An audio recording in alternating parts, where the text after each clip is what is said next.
পার্থিব জীবনের পরে যে আরেকটা জগৎ আছে, কবরের জগৎ আছে, হাসরের জগৎ আছে, আমাকে আমার জীবনের প্রতিটা সেকেন্ড মিনিট সময় সম্পর্কে একটা জায়গায় গিয়ে জবাবদিহিতা করতে হবে, সেই জিনিসগুলো আমরা ভুলে গেছি। যার কারণে জান্নাত জাহান্নামের কথা ভুলে গেছি, আল্লাহ খোদার ভয় আমাদের মধ্যে উঠে গেছে। যার কারণে শত অপরাধ করলেও কোনো কিছু মনে হয় না, কারণ আমাদের ফিলোসফি, আমাদের দর্শন, আমাদের চিন্তা এটাই হয়ে গেছে, আমার জীবন কবরে যাওয়ার আগ পর্যন্ত আমার ছেলে, আমার ভাতিজা, আমার সন্তান, সে কাদের সাথে উঠা বসা করছে, কাদের সাথে চলাফেরা করছে, ডিভাইসের মধ্যে সে কি দেখে, নেশার সাথে সে জড়িত আছে কিনা, অন্যায় অশ্লীল কাজের মধ্যে সে জড়িত আছে কিনা, কোনো হারাম সম্পর্কের মধ্যে সে জড়িত আছে কিনা, রাত 8টা 9টা 10টার পরে সে কী কারণে বাহিরে অবস্থান করছে, সেগুলো অভিভাবক হিসাবে দায়িত্ব আপনাদের। বেহাইয়াপনা অশ্লীলতার সাথে সে জড়িত কিনা, হারাম পোশাক পরিধান সে কেন করছে, কেন হাঁটুর উপরে হাঁটু খোলা রেখে সে ওপেনলি চলাফেরা করছে, কেন বড়দেরকে সে সম্মান করছে না, মুরব্বীদের সামনে কেন সে সিগারেট খাচ্ছে, ধূমপান করছে, এগুলো অভিভাবকের দায়িত্ব। কুল্লুকুম রাইন ওয়া কুল্লুকুম মাসউলুন আন রাইয়াতি, প্রত্যেকটা মানুষকেই আল্লাহ তাআলা জিজ্ঞাসা করবেন, প্রত্যেকেই দায়িত্বশীল। যতগুলো উদাহরণ দিলাম, এক পাশে কোরআন, আরেক পাশে মানুষ। কোরআন বলতেছে এগুলো অপরাধ, মানুষ বলতেছে সেগুলো অধিকার। তাহলে অপরাধের সংজ্ঞা আমরা বিকৃত করে ফেললাম কিনা?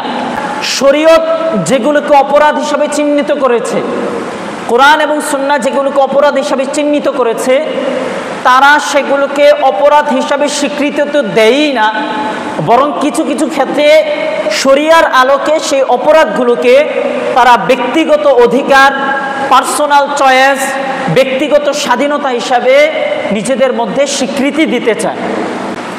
আজকের জুমায় যে বিষয়টা নিয়ে কথা বলবো, সে বিষয়টা হলো ইসলাম ও অপরাধ দমন, অর্থাৎ ইসলাম কিভাবে অপরাধ দমন করে, অপরাধ প্রতিরোধ করে, অপরাধ না ঘটার কি কি দিক নির্দেশনা ইসলাম প্রদান করে, অপরাধ ঘটে গেলে ইসলাম কি করতে বলে এবং কি কি কারণে সাধারণত অপরাধগুলো ঘটে, এ ব্যাপারে ইসলামের প্রতিরোধমূলক ব্যবস্থাপনা কি, এই বিষয়ের উপর ইনশাল্লাহ কিছু আলোচনা করবার চেষ্টা করব। সম্মানিত হাজিরিন, এই বিষয়টা আমি কেন নির্বাচন করলাম, কেন চয়ন করলাম? কারণ হলো ব্যক্তি, পরিবার, সমাজ, রাষ্ট্র কোনো কিছুই এখন সঠিকভাবে চলছে না, সব কিছু উল্টো পথে চলছে।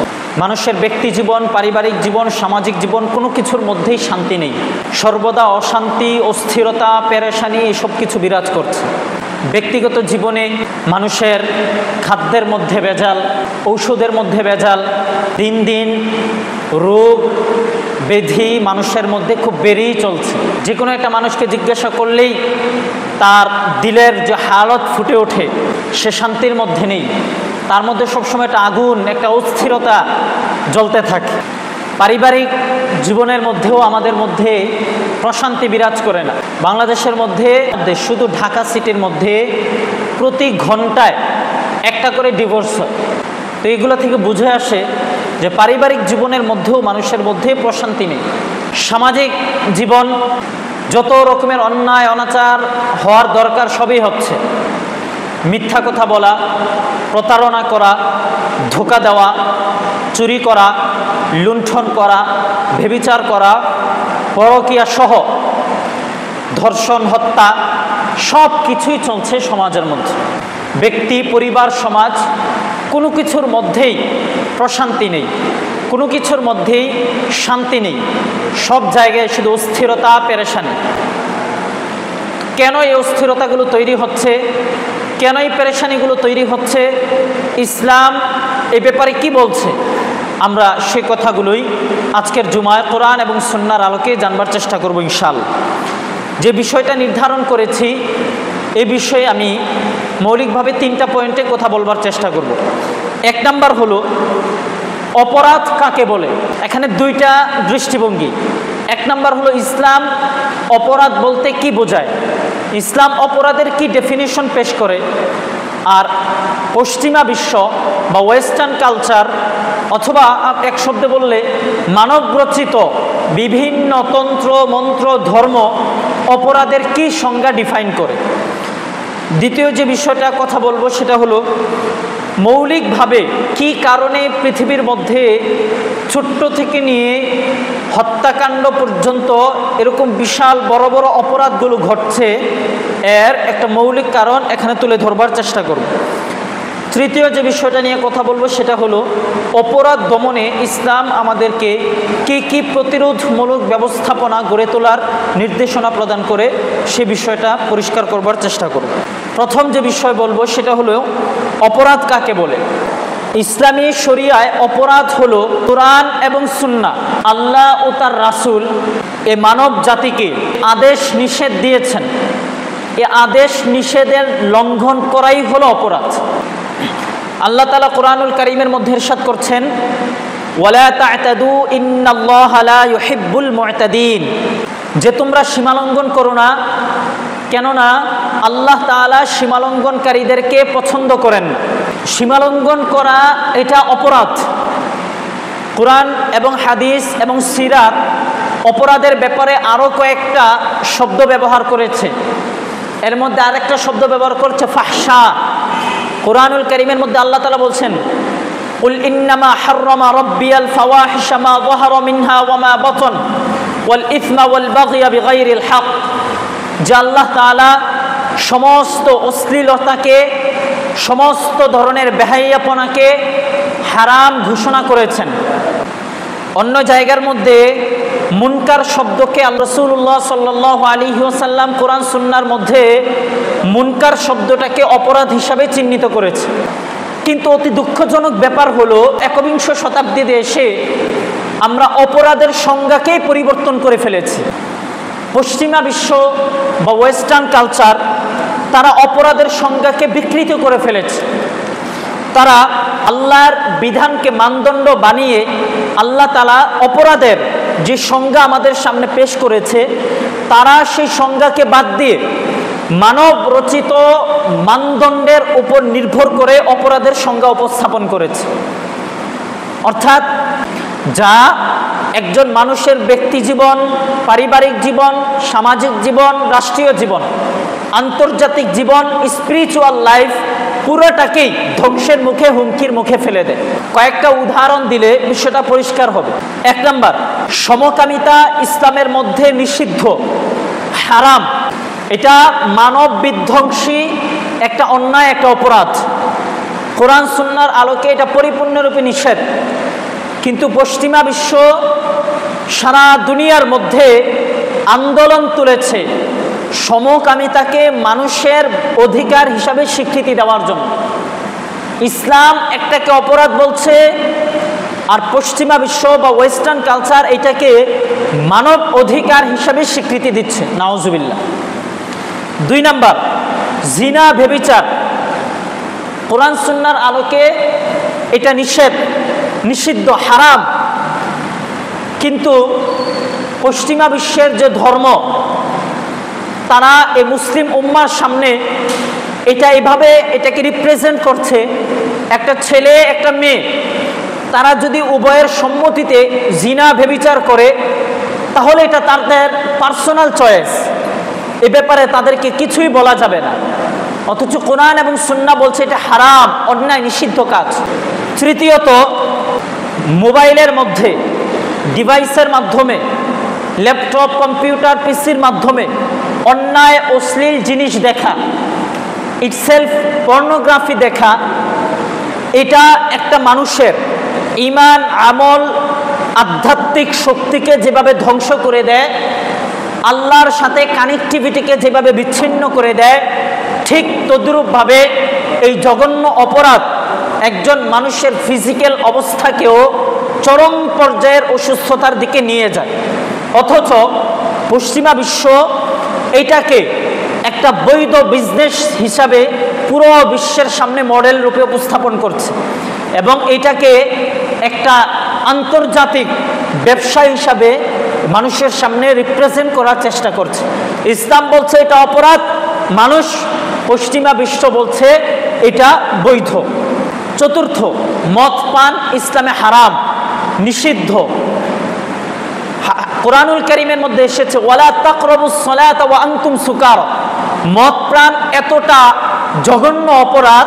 এটা খাওয়ার পরে মাতলামি থাকা অবস্থায় নামাজের ধারে কাছে পর্যন্ত আসতে নিষেধ করা হয়েছে। এতটা জঘন্য অপরাধ, অথচ পশ্চিমা বিশ্ব এটাকে আধুনিক সংস্কৃতি বলে চালিয়ে দিচ্ছে। এই মেসেজ মানুষের সামনে উপস্থাপন করতে চাচ্ছে যে মদ পান করে না সে সেকেলের মানুষ, সে এই আধুনিক মডার্ন যুগের মানুষ হতে পারে না। অথচ ইসলাম বলছে এটা অপরাধ, এটা অন্যায়। এই অপরাধ করলে দুনিয়াতে যেমন শরিয়ার আলোকে শাস্তি পেতে হবে, আখিরাতে তো এটার শাস্তি অবশ্যই নির্ধারিত।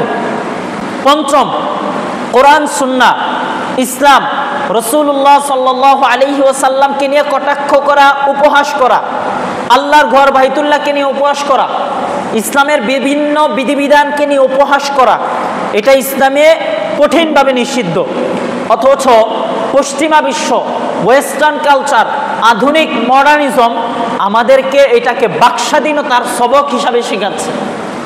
বলছে তুমি রসুলের বিরুদ্ধে কথা বলতে পারো, এটা তোমার বাকস্বাধীনতা। তুমি কোরআনকে নিয়ে উপহাস করতে পারো, এটা তোমার বাকস্বাধীনতা। তুমি সুন্নাহকে নিয়ে উপহাস করতে পারো, টুপি দাড়ি মেসওয়াককে নিয়ে উপহাস করতে পারো, এটা তোমার বাকস্বাধীনতা। অথচ কোরআন এবং সুন্নাহ বলছে এটা তোমার বাকস্বাধীনতা নয়। কোরআন এবং সুন্নাহ রাসূলুল্লাহ সাল্লাল্লাহু আলাইহি ওয়াসাল্লামকে নিয়ে ঠাট্টা করে উপহাস করলে তোমার ঈমান চলে যাবে। তুমি ইসলাম এটাকে অপরাধ বলছে, আর আমরা সেটাকে বাকস্বাধীনতা বলে চালিয়ে দিচ্ছি। ষষ্ঠ, ইসলামের যে বিচার ব্যবস্থা এর মধ্যে মৌলিক তিনটা অংশ, হুদুদ, কিসাস, তাজির। হুদুদ মানে হলো নির্দিষ্ট অপরাধের জন্য ইসলামের পক্ষ থেকে নির্দিষ্ট শাস্তি। কিসাস মানে হলো রক্তের বদলে রক্ত নেওয়া। তাজির মানে হলো ইসলামের যিনি বিচারক হবেন উনি কোরআন সুন্নাহর আলোকে ওনার কাছে যে শাস্তিটা তার জন্য উপযুক্ত মনে হবে সেই শাস্তি প্রদান করা। আর্থিক জরিমানা হতে পারে, কারাদণ্ড হতে পারে ইত্যাদি। এই সমস্ত বিধিবিধান যেগুলো স্বয়ং আল্লাহ তাআলা মানুষের কল্যাণার্থে প্রণয়ন করেছেন, দিয়েছেন, সেইগুলোকে পশ্চিমা বিশ্ব মানবাধিকার লঙ্ঘন বিধান বলে স্বীকৃতি দেয়। সপ্তম, ফ্রি মিক্সিং, নারী পুরুষের অবাধ মেলামেশা, ছেলে মেয়ে তরুণ তরুণীদের অবাধ মিলেমিশা, পর্দার বিধান লঙ্ঘন করা, এটা কোরআন সুন্নাহর আলোকে হারাম। একজন প্রাপ্তবয়স্ক পুরুষ, একজন প্রাপ্তবয়স্ক ছেলে একটা প্রাপ্তবয়স্ক মেয়ের সাথে সে দেখা দিতে পারে না, তার সাথে কথা বলতে সে পারে না। কিন্তু পশ্চিমা বিশ্ব অথবা ওয়েস্টার্ন কালচার অথবা আধুনিক মডার্নিজম আমাদেরকে এই সবক শেখাচ্ছে এটা হলো সামাজিক অধিকার। ইসলাম বলছে এটা অন্যায়, আর আমরা বলছি সেটা সামাজিক অধিকার। অষ্টম, সুদ, ঘুষ, জুয়া, এগুলো ইসলামে নিষিদ্ধ, কিন্তু আমরা বিভিন্ন মুখরোচক শব্দের মাধ্যমে এগুলোর মধ্যে বিকৃতি ঘটাচ্ছি। ঘুষকে আমরা লোভী, সুদকে ইন্টারেস্টিং, জুয়াকে এটা আনন্দ উৎসবের একটা মাধ্যম হিসাবে উপস্থাপন করে সমাজের মধ্যে, রাষ্ট্রের মধ্যে নরমালাইজেশন করার চেষ্টা করছে, যার কারণে মিথ্যা, হত্যা, লুণ্ঠন, চুরি, ব্যভিচার, জিনা, যত রকমের অন্যায় অনাচার আছে এগুলো নিত্য নৈমিত্তিক এতটা নরমালি ঘটে যাচ্ছে, আমাদের কারো মধ্যে কোনো অনুশোচনা নাই। কেন? কারণ আমরা এগুলোকে অপরাধেই মনে করি না, অন্যায় মনে করি না। অথচ প্রত্যেকটার জন্য কোরআন এবং সুন্নাহর মধ্যে কঠিন থেকে কঠিনতর শাস্তির কথা এসেছে। আল্লাহ তাআলা আমাদেরকে সঠিকভাবে বুঝার তৌফিক দান করুন। দ্বিতীয় যে বিষয়টা নিয়ে কথা বলবো, সমাজের মধ্যে অপরাধ কেন সংগঠিত হচ্ছে। পত্রপত্রিকার, নিউজ পোর্টাল, সামাজিক যোগাযোগ মাধ্যম এগুলার দিকে যদি আমরা লক্ষ্য করি, অপরাধ সংগঠিত হওয়ার মৌলিক কয়েকটা রিজন পত্রপত্রিকা, সামাজিক যোগাযোগ মাধ্যমে আমাদের সামনে আসে। সেগুলা কি? এক নাম্বার, দারিদ্রতার কারণে অপরাধ সংগঠিত হচ্ছে। দুই নাম্বার, আইন শৃঙ্খলা বাহিনীর অভাব। তিন নাম্বার, অজ্ঞতা বা মূর্খতা, শিক্ষার অভাব।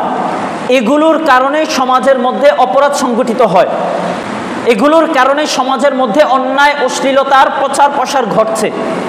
হ্যাঁ, এই প্রত্যেকটা কারণে আপন আপন স্থানে ঠিক আছে, কিন্তু একটু ডিপলি চিন্তা করলে, একটু গভীরভাবে চিন্তা করলে, পরিবেশ আশপাশের দিকে লক্ষ্য করলে আমরা যে জিনিসটা দেখি সেটা হলো আসলে এগুলা মৌলিকভাবে অপরাধ সংগঠিত হওয়ার কারণ না। কারণ হলো, দেখেন, পশ্চিমা বিশ্বের যত উন্নত রাষ্ট্র আছে, আমেরিকা বলেন, ফ্রান্স, কানাডা, লন্ডন, জাপান, এই জাতীয় আরো যত উন্নত যত রাষ্ট্র আছে, সমস্ত রাষ্ট্রগুলোর দিকে যদি আমরা দেখি, সেখানে তাদের শিক্ষা ব্যবস্থা কি দুর্বল? সেগুলোতে হলো উন্নত রকমের শিক্ষা ব্যবস্থা, যেগুলো হলো সারা বিশ্বের মানুষ সেখানে যায় শিক্ষা গ্রহণ করার জন্য। সেখানের আইন শৃঙ্খলা ব্যবস্থাপনা হলো সারা বিশ্বের মানুষের জন্য মডেল। দারিদ্রতার কোনো ছোঁয়া সেই দেশগুলোতে নাই। তারপরেও অপরাধের হার সর্বোচ্চ মাত্রায়। তার মানে বোঝা গেল যে দারিদ্রতা, শিক্ষার অভাব অথবা আইন শৃঙ্খলার ব্যবস্থাপনার দুর্বলতাই একমাত্র অপরাধ সংগঠিত হওয়ার কারণ না। তাহলে কি সেই কারণ? কোরআন বলছে অপরাধ সংগঠিত হওয়ার একটা বড় কারণ হইল আমরা বস্তুবাদী হয়ে গেছি। বস্তুবাদী হওয়ার কি অর্থ? বস্তুবাদী হওয়ার অর্থ হলো আমাদের ব্যক্তিগত জীবন, পারিবারিক জীবন, সামাজিক জীবন, সর্বত্র ক্ষেত্রে আমরা দুনিয়াকে আখেরাতের উপর প্রাধান্য দিয়ে দিয়েছি। আমার জীবন, আখেরাতের কোনো হিসাব নেই। এই চিন্তা যখন থেকে আমাদের মধ্যে ইনপুট হয়ে গেছে, যখন থেকে এই দর্শন আমরা আমাদের মধ্যে লালন করা শুরু করে দিলাম, তখন থেকেই অপরাধের মাত্রা বেড়ে গেছে। কুরআনুল কারীমের মধ্যে আল্লাহ বলছেন, যুইনা লিন-নাস হুব্বুশ শাহাওয়াত মিনান নিসাই ওয়াল বানিন ওয়াল কানাতির ওয়াল মুকানতারা মিনাদ-যাহাবি ওয়াল ফিদ্দা। মানুষের সামনে তার পরিবার, সন্তান সন্ততি, টাকা পয়সা, বাড়ি গাড়ি, ল্যান্ড, সব কিছুকে শয়তান বিউটিফিকেশন করে দিয়েছে, এগুলোকে মুখরোচক করে দিয়েছে, এগুলোকে চোখের সামনে মরিচিকার ন্যায় ঝলমল আকারে উপস্থাপন করছে। এগুলোর পিছনে আমরা দৌড়াচ্ছি, যার কারণে কখন হারামটা খাচ্ছি, কখন অন্যায় করছি, কখন গুনাহ করছি, কখন পাপাচারে লিপ্ত হচ্ছি, এই সব কিছু আমরা ভুলে যাই। তাহলে কোরআন সুন্নাহ থেকে যেটা বুঝে আসে সেটা হলো অপরাধ সংগঠিত হওয়ার একমাত্র ফান্ডামেন্টাল রিজন হলো যে আমরা দুনিয়াকে আখিরাতের উপর প্রাধান্য দিয়ে ফেলেছি। এই জন্য অপরাধ দমন করার জন্য সর্বপ্রথম আমাদের যে কাজটা করতে হবে সেটা হলো আখিরাতের জিন্দিগিকে দুনিয়ার জিন্দিগির উপর প্রাধান্য দিতে হবে। আমরা যদি আখিরাতের জিন্দিগিকে সামনে রাখি, তাকওয়ার জীবনকে সামনে রাখি, মৃত্যু পরবর্তী জীবন আল্লাহর সামনে আমার প্রতিটা চলা ফেরা, উঠা বসা, নড়াচড়া, চিন্তা, দেখা শোনা সব কিছুর জবাবদিহিতার চিন্তা যদি আমরা লালন করা শুরু করে দেই, ইনশাআল্লাহ অপরাধের মাত্রা ধীরে ধীরে কমে আসবে। তৃতীয় যে বিষয়টা নিয়ে কথা বলবো, সবচেয়ে গুরুত্বপূর্ণ যে বিষয়টা, সেটা হলো অপরাধ দমনের ক্ষেত্রে ইসলাম কি কি দিক নির্দেশনা প্রদান করে। অপরাধ দমনের ক্ষেত্রে মৌলিকভাবে তিনটা পয়েন্ট বলবো। নাম্বার 1, তাকওয়া ভিত্তিক শিক্ষার মাধ্যমে নৈতিক অবস্থানকে মজবুত করতে হবে। আচ্ছা, অপরাধ দমনের সাথে তাকওয়ার কি সম্পর্ক একটু খেয়াল করি। মানুষকে আল্লাহ তাআলা সৃষ্টি করার পর তার মধ্যে দুইটা অবস্থা দিয়েছে। একটা হলো মানুষের মধ্যে অ্যানিমিলিটি স্বভাব দিয়েছে, অর্থাৎ পশুত্বের স্বভাব আল্লাহ তাআলা মানুষের মধ্যে দিয়েছেন। আরেকটা হলো অ্যাঞ্জেলিক স্বভাব মানুষের মধ্যে দিয়েছে, সেটা হলো ফেরেশতা স্বরূপ স্বভাব। কুরআনুল কারীমের মধ্যে আল্লাহ বলছেন, ফাআলহামাহা ফুজুরাহা ওয়া তাকওয়াহা। ভালো গুণ, ভালো বৈশিষ্ট্যের সোর্স আল্লাহ এই অন্তরকে বানিয়েছেন, আবার মন্দ স্বভাবের সোর্স এই অন্তরকে বানিয়েছেন। এখন অপরাধ দমনের ক্ষেত্রে আমাদেরকে যদি আমরা অ্যানিমেলিটি যে স্বভাব আছে এটাকে প্রতিরোধ করতে পারি, যেখান থেকে অপরাধ সংগঠিত হয়, যেটা অপরাধের সোর্স, এটাকে যদি আমরা নিয়ন্ত্রণ করতে পারি তাহলেই তো অপরাধ কমে আসবে। এখন সেটা থাকে কোথায়? অন্তরে। রাসূলুল্লাহ সাল্লাল্লাহু আলাইহি ওয়াসাল্লাম বলছেন, আত্তাকওয়া হা হুনা, আত্তাকওয়া হা হুনা। তাকওয়া থাকে হলো এই জায়গায়। তাহলে অপরাধ সংগঠিত হওয়ার সোর্স হলো এটা, এটার সমাধান হলো তাকওয়া, যেটার সোর্স এটা। রাসূলুল্লাহ সাল্লাল্লাহু আলাইহি ওয়াসাল্লাম হাদিসের মধ্যে ইরশাদ করছেন, আলা ইন্না ফিল জাসাদি মুদগাহ ইযা সালুহাত সালুহাল জাসাদু কুল্লু ওয়া ইযা ফাসাদাত ফাসাদাল জাসাদু কুল্লু আলা ওয়া হিয়াল কলব। রাসূলুল্লাহ সাল্লাল্লাহু আলাইহি ওয়াসাল্লাম বলছেন, হে উম্মত, জেনে রাখো প্রত্যেকটা মানুষের মধ্যে একটা গোশতের টুকরা আছে, যদি সেটা সংশোধন হয়ে যায়, ওইটা যদি ঠিক হয়ে যায়, তাহলে তার সব কিছু ঠিক হয়ে যাবে।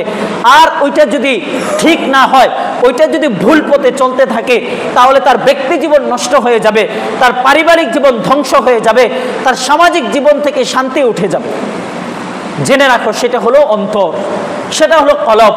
একটা মানুষের মধ্যে যখন আল্লাহর ভয় ঢুকে যাবে, যখন তার মধ্যে এই দর্শন, এই ফিলোসফি, চিন্তা ঢুকে যাবে যে আমি যেখানেই থাকি না কেন, আলাম ইয়ালাম বিআন্নাল্লাহা ইয়ারা, যে আল্লাহ আমাকে দেখছেন, এই চিন্তা যখন তার মধ্যে ঢুকে যাবে, এই চিন্তা যখন তার মধ্যে প্রবেশ করবে যে আমার প্রত্যেকটা নড়াচড়া হরকত সব কিছু আর দুই কাদের ফেরেশতা লিপিবদ্ধ করছে, কিরামান কাতিবিন ইয়ালামুনা মা তাফআলুন, এই আদর্শ সে যখন নিজের মধ্যে লালন করবে, মা ইয়ালফিদু মিন কাউলিন ইল্লা লাদাইহি রাকিবুন আতীদ, এই জবান থেকে যা কিছুই উচ্চারিত হচ্ছে, এই জবান থেকে যা কিছুই বের হচ্ছে, সব কিছু সংরক্ষণশীল ফেরেশতা লিপিবদ্ধ করে রাখছে।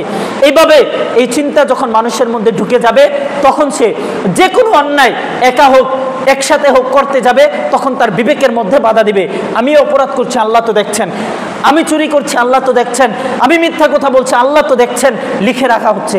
এইভাবে যদি আমরা নিজেদের মধ্যে তাকওয়ার জীবন আনতে পারি, তাকওয়া ভিত্তিক সমাজ ব্যবস্থা করতে পারি, তাকওয়া ভিত্তিক পারিবারিক ব্যবস্থা করতে পারি, তাহলে ইনশাআল্লাহ অপরাধের সংক্রমণ ধীরে ধীরে কমে আসবে। মনে রাখবেন, শুধু আইন দিয়ে অপরাধ দমন করা যায় না। কেন?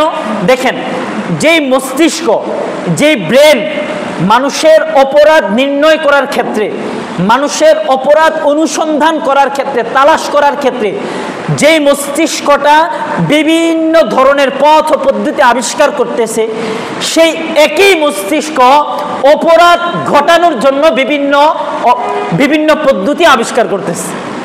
এই মস্তিষ্ক দিয়েই অপরাধের সমাধান খুঁজে বের করা হচ্ছে, আবার এই মস্তিষ্কই অপরাধের বিভিন্ন পথ খুলে দিচ্ছে। এখন বলেন, আইন কি দিয়ে তৈরি করা হয়? আইন কারা প্রণয়ন করছে? এখন মানুষ, তাই না? তো মানুষের বিবেকে আইন প্রণয়ন করছে, আবার মানুষের বিবেকে অপরাধ সংগঠিত করছে। তাহলে শুধু আইন দিয়ে কি অপরাধ দমন করা সম্ভব? সম্ভব না। অপরাধ দমন করার ক্ষেত্রে সর্বপ্রথম আমার ব্যক্তি জীবন থেকে শুরু করতে হবে। আমার ব্যক্তি জীবনে যদি আমি তাকওয়া লালন করতে পারি, প্রত্যেকে যদি ঠিক হয়ে যায়, তাহলে সমাজ ঠিক, পরিবার ঠিক। অপরাধ দমন করার ক্ষেত্রে 2 নম্বর যে পদ্ধতি আমাদেরকে অবলম্বন করতে হবে, সেটা হলো আমর বিল মারুফ নাহি আনিল মুনকার। সৎ কাজের আদেশ, অসৎ কাজ থেকে মানুষকে নিষেধ। এই টার্ম আমাদের সমাজের ব্যক্তি জীবন থেকে নিয়ে পারিবারিক, সামাজিক সব জায়গায় বাস্তবায়ন করতে হবে। এটার কোনো বিকল্প নাই। কোরআনুল কারীমের মধ্যে এসেছে, বনী ইসরাইল তারা কেন ধ্বংস হয়েছে, আল্লাহ তাআলা তাদেরকে কেন ধ্বংস করে দিয়েছেন, কোরআনুল কারীমের মধ্যে এসেছে, লুইনাল্লাযীনা কাফারু মিন বানি ইসরাঈলা আলা লিসানি দাউদ ওয়া ঈসা ইবনে মারইয়াম যালিকা বিমা আসাউ ওয়া কানু ইয়াতাদুন কানু লা ইয়াতানাহাউনা আন মুনকারিন ফাআলুহ। কানু লা ইয়াতানাহাউনা আন মুনকারিন ফাআলুহ। বনী ইসরাইলকে আল্লাহ তাআলা লানত দিয়েছেন, অভিশাপ দিয়েছেন। অভিশাপ দিয়েছেন কি অভিশাপ? দুরিবাত আলাইহিমুদ্দিল্লাতু ওয়াল মাসকানা। এই বনী ইসরাইল পৃথিবীর মধ্যে যতদিন বেঁচে থাকবে, ততদিন তাদের উপর লাঞ্ছনা থাকবে। কোথাও থাকার জন্য স্থায়ী বাসস্থান তারা পাবে না। আল্লাহ তাআলা লানত দিয়েছেন। কেন জানেন?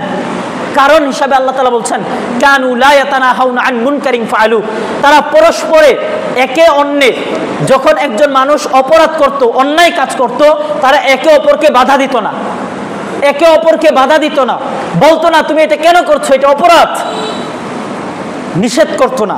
এই কারণে আল্লাহ তাআলা বনী ইসরাইলকে ধ্বংস করে দিয়েছে। হাদিসের মধ্যে এসেছে, রাসূলুল্লাহ সাল্লাল্লাহু আলাইহি ওয়াসাল্লাম বলছেন, ওয়াল্লাযী নাফসি বিয়াদিহি, ওই সত্তার কসম ওই আল্লাহর কসম যার হাতে আমার জীবন, লাতা'মুরুন্না বিল মারুফ, তোমরা একে অপরকে ভালো কাজের দিকে দাওয়াত দিবে, একে অপরকে ভালো কাজের নির্দেশ দিবে, ওয়ালা তানহাউন্না আনিল মুনকার, অথবা অবশ্যই অবশ্যই মানুষকে অন্যায় কাজ থেকে বিরত রাখবার চেষ্টা করবে। এই দুইটা যদি না করো, লায়ুশিকান্নাল্লাহু আইয়াবাতা আলাইকুম ইকাবাম মিনহু, তাহলে জেনে রাখো অতি সত্বর খুব কাছাকাছি সময়ের মধ্যে আল্লাহ তাআলা তোমাদের উপর ভয়ঙ্কর শাস্তি চাপিয়ে দিবেন। সুম্মা তাদউনাহু, অতঃপর তোমরা রাত দিন 24 ঘন্টা আল্লাহর কাছে দোয়া করবে, ফালা ইউস্তাজাবু লাকুম, তোমাদের কারো দোয়া কবুল করা হবে না। তাহলে সৎ কাজের আদেশ, অসৎ কাজ থেকে নিষেধ, এটা আমাদের সব জায়গায় বাস্তবায়ন করতে হবে। হযরত লোকমান আলাইহিস সালাতু ওয়াস সালাম তার সন্তান, সূরা লোকমান যদি আপনারা তেলাওয়াত করেন, আরো কয়েকটা সূরা আছে, এগুলো যদি পড়েন এগুলো থেকে স্পষ্ট বুঝে আসে পরিবার, ব্যক্তি, পরিবার, সমাজ, রাষ্ট্র এবং ইন্টারন্যাশনাল জীবন সব জায়গায় কোরআন মাজিদে এই সৎ কাজের আদেশ, অসৎ কাজ থেকে নিষেধ, এই নির্দেশনা আল্লাহ তাআলা দিয়ে রেখেছেন। আরেক হাদিসের মধ্যে এসেছে, ইন্নান নাসা ইযা রাআউ যালিম, নিঃসন্দেহে মানুষ যখন কোনো জালেমকে দেখে সে অন্যায় করছে, জুলুম করছে, ফালাম ইয়াখুদু আলা ইয়াদাইহি, কিন্তু তারা সেই জুলুমের ব্যাপারে প্রতিরোধ গড়ে তোলে না, সেই জুলুমকে প্রতিহত করে না, আউশাকা আইয়াউম্মাহুমুল্লাহু বিইকাবাম মিনহু, তাহলে জেনে রাখো আল্লাহ তাআলা অতি সত্বর খুব কাছাকাছি সময়ে তোমাদেরকে শাস্তি দিয়ে ধ্বংস করে দিবেন। শাস্তির মধ্যেই আমরা এখন আছি। কি শাস্তি? সেটা শাস্তি হলো এটা যে আমার মধ্যে দিনদারিতা নাই, এটার অনুশোচনাও আমার মধ্যে নাই, এটাই শাস্তি। আমার মধ্যে দিনদারিতা নাই, আমি হালাল হারাম চিনি না, বুঝি না, আমি ইবাদত করি না, আল্লাহর সাথে আমার কোনো কানেক্টিভিটি নাই, ইসলামের সাথে আমার কোনো সম্পর্ক নাই, যাচ্ছে তাই জীবন পরিচালনা করছি, যেমনে মন চাই এমনি জীবন চালাচ্ছি, এর উপরে আমার কোনো অনুশোচনাও নাই, কোনো আফসোসও নাই, এটাই হলো বড় শাস্তি। আল্লাহ তাআলা আমাদেরকে বুঝার তৌফিক দান করুন। হাদিসের মধ্যে এসেছে, মান রাআ মিনকুম মুনকারা, তোমাদের কেউ যদি অন্যায় কাজ করে, এই যদি দেখে সে অন্যায় কাজ করছে, ফালিয়ুগাইয়িরহু বিয়াদি, সে যেন হাত দ্বারা এটা পরিবর্তন করে, ফাইল্লাম ইয়াস্তাতি ফাবিলিসানি, সে যদি হাত দ্বারা না পারে, তার যদি সেই সামর্থ্য না থাকে, তাহলে সে যদি জবান দিয়ে সেটাকে প্রতিহত করে, ফাইল্লাম ইয়াস্তাতি ফাবিকলবি, যদি সে তার জবান দিয়েও সে নিষেধ করতে না পারে, তাহলে অন্তরের মধ্যে যেন ওই অন্যায় কাজের প্রতি ঘৃণা তৈরি করে। ওয়াযালিকা আযআফুল ঈমান, এটা সর্বনিম্ন ঈমানের আলামত।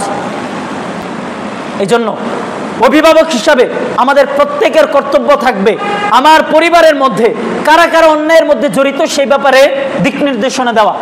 আজকে যারা অভিভাবক হয়েছে তারা যেমন দায়িত্বশীল, সামনে যারা অভিভাবক হব তারাও দায়িত্বশীল।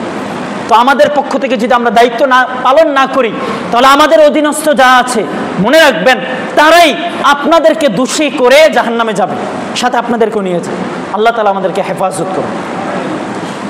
অপরাধ দমনের সর্বশেষ যে 3 নম্বর পদ্ধতি, সেটা হলো ফলপ্রসূ আইন বাস্তবায়ন করতে হবে। ফলপ্রসূ আইনের জন্য 3টা জিনিস প্রয়োজন। 1 নম্বর হলো যথাসময়ে শাস্তি নির্ধারণ করতে হবে। 2 নম্বর হলো সবার জন্য সমান শাস্তি থাকতে হবে। 3 নম্বর হলো সঠিক পদ্ধতিতে শাস্তি দিতে হবে। দেখেন, বাংলাদেশ হাইকোর্টের মধ্যে 16 লক্ষ বিচারের ফাইল জমা আছে এখন রিসেন্টলি। এই 16 লক্ষ মানুষ যে তাদের বিচারের জন্য হাইকোর্টে আবেদন করেছে, এখনো এগুলো জমা আছে, তারা তাদের সঠিক ন্যায্য বিচার পাচ্ছে না। এটা কি তাদের প্রতি জুলুম করা হচ্ছে না? কি বলেন আপনারা? এই ভুক্তভোগী আমিও হতে পারি, আপনিও হতে পারেন। এই মসজিদেও এমন অনেক আছেন যারা সঠিক ন্যায্য বিচার পাচ্ছেন না। এই জন্য ইসলাম বলছে, কোরআন বলছে, সুন্নাহ বলছে, অপরাধ দমন করার ক্ষেত্রে উপরের যে 2টা পদ্ধতি বললাম, এইটা যদি বাস্তবায়ন করা হয় তাহলে অপরাধের সংখ্যা কমে আসবে। এরপরেও যদি অপরাধ ঘটে তাহলে হলো ফলপ্রসূ আইন ব্যবস্থা নিতে হবে। কোরআন এবং সুন্নাহ সে ফলপ্রসূ আইনের বিস্তারিত দিক নির্দেশনা দিয়ে দিয়েছে। কোরআনুল কারীমের যে দিক নির্দেশনাগুলো আছে অপরাধের শাস্তির ব্যাপারে, হয়তোবা এই দেশের মানুষ সেটাকে পুরানো কালচার হিসাবে উড়িয়ে দিবে, ঠাট্টা বিদ্রুপ করে উড়িয়ে দিবে, মানবাধিকার লঙ্ঘন বলে উড়িয়ে দিতে পারে। কিন্তু কোরআন এবং সুন্নাহ এবং আল্লাহ বলছেন এটাই বাস্তব, এটাই কার্যকরী যদি আইনগুলো বাস্তবায়ন করা হয়। আমরা জানি সে আইনগুলো বাস্তবায়ন করা সম্ভব না, কিন্তু প্রত্যেকেই যদি নিজের অবস্থান থেকে সেই ইসলামী যে বিচার ব্যবস্থা আছে সেগুলো নিয়ে যদি পড়াশোনা করতে থাকে, সেগুলো সম্পর্কে যদি জানতে থাকে, সমাজপতি যারা আছে তারা যদি এগুলোর ব্যাপারে মানুষের মধ্যে সচেতনতা তৈরি করতে পারে, ইনশাআল্লাহ একটা পর্যায়ে দেখবেন সমাজ থেকে অপরাধ কমে যাচ্ছে, সমাজ থেকে দুর্নীতি কমে যাচ্ছে, চুরি, হত্যা, লুণ্ঠন, ব্যভিচার, পরকীয়া এগুলো কমে যাচ্ছে। তরুণদের মধ্যে যে সমস্ত অপরাধগুলো দেখা যায়, ডিভাইসের মধ্যে অন্যায় অশ্লীল জিনিস দেখা, বিভিন্ন হারাম রিলেশনের সাথে জড়িয়ে পড়া, ফিজিক্যাল অবস্থা নষ্ট হয় এমন অন্যায় অশ্লীল গুনাহের মধ্যে জড়িয়ে পড়া, এগুলো ধীরে ধীরে কমে আসে। যাই হোক, কোরআন এবং সুন্নাহর আলোকে অপরাধের সংজ্ঞা, মৌলিক কী কারণে অপরাধ সমাজের মধ্যে সংগঠিত হচ্ছে, এই অপরাধগুলো থেকে বাঁচার জন্য কোরআন এবং সুন্নাহর যে 3টা দিক নির্দেশনা আছে, নাম্বার 1 তাকওয়া ভিত্তিক শিক্ষা ব্যবস্থার মাধ্যমে নৈতিক অবস্থানকে মজবুত করা, 2 নাম্বার সৎ কাজের আদেশ, অসৎ কাজ থেকে নিষেধ, 3 নাম্বার হলো ফলপ্রসূ আইন ব্যবস্থাপনা বাস্তবায়ন করা। এই 3টা দিক নির্দেশনার মাধ্যমে যদি আমরা আমাদের ব্যক্তিগত জীবন, পারিবারিক জীবন, সামাজিক জীবন, রাষ্ট্রীয় জীবনের মধ্যে বাস্তবায়ন করতে পারি, ইনশাআল্লাহ তখন আর এই কথা আমাদেরকে শুনতে হবে না যে 16 লক্ষ ফাইল হাইকোর্টে এখনো জমা আছে। তখন আর এই কথা শুনতে হবে না অপরাধ নিশ্চিত হওয়ার পরেও 4 মাস পরে ধর্ষণের বিচার আদালতে উঠবে। তখন আর এই কথা শুনতে হবে না পাথর দিয়ে নিক্ষেপ করে অন্যায়ভাবে হত্যা করার পরেও, নিশ্চিত হত্যাকাণ্ড দেখার পরেও, সম্পূর্ণ রকমের ডকুমেন্টস পাওয়ার পরেও বিচার ব্যবস্থার মধ্যে এই কথা শুনতে হবে না 3 মাস পরে, 4 মাস পরে সেই বিচার ব্যবস্থা অনুসন্ধান করতে হবে। তখন আর এগুলো শুনতে হবে না ইনশাআল্লাহ। আল্লাহ তাআলা আমাদেরকে সঠিকভাবে বোঝার তৌফিক দান করুক, ইসলামকে সঠিকভাবে চেনার তৌফিক দান করুক, ইসলামের বিস্তৃতি সম্পর্কে জানার তৌফিক দান করুক, দ্বীনের সাথে নিজেকে জড়ানোর তৌফিক দান করুক।